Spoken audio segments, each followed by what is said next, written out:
هلا شلونكم؟ اليوم سويت لكم مناقيش تخبل صارت. طبعا الحشوات انتم بكيفكم اللي يعجبكم، سويتها اني باكثر من حشوه وتفيدكم كلش، يعني سواء ريوق او عصريه او هيك فد مناسبه قعده بنات او عشاء خفيف، كلش راح تعجبكم. المقادير: خليت 4 أكواب طحين، وظرف خمره ورشه ملح ورشه شكر وملعقه اكل زعتر ونص كوب زيت الزيتون.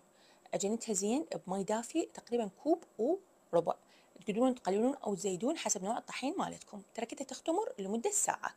بعد الساعة بديت أشكلها مثل ما قلت لكم الحشوات اللي تعجبكم.